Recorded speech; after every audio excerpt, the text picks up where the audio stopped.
अभी आप सुन रहे हैं युवा स्टार म्यूजिक की शानदार प्रस्तुति।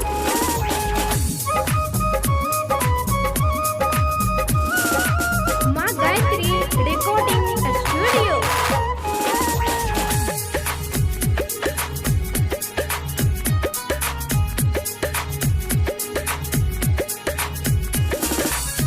नभकी कनिया गे मैं सुन नभकी कनिया गे नभकी कनिया गे मैं सुन नभकी कनिया गे हमरा चाही अपना पसंद के एकदम झमकी कनिया गे हमरा चाही अपना पसंद के एकटा झमकी कनिया गे नभकी कनिया गे मैं सुन नभकी कनिया गे नभकी कनिया गे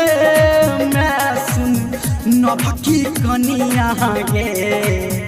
हमरा चाही अपना पसंद के एकदम झमकी कनिया गे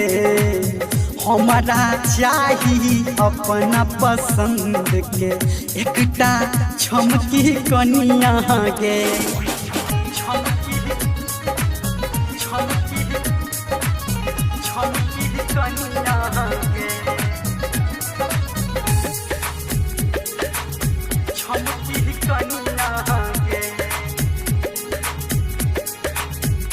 नहीं चाही नगद रुपैया कोनो गाड़ी 4 रुपैया नहीं चाही नगद रुपैया ये कोनो गाड़ी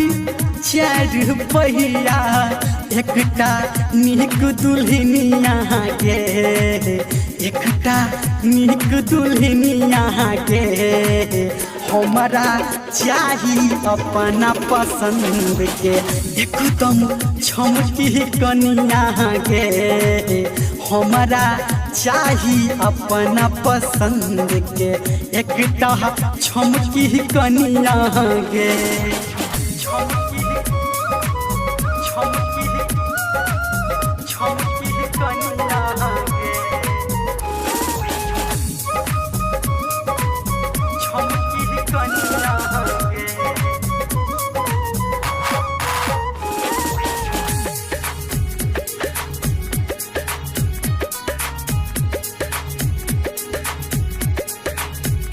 बाबू जे लोभ के करतो बेटा तोहर के मारतो बाबू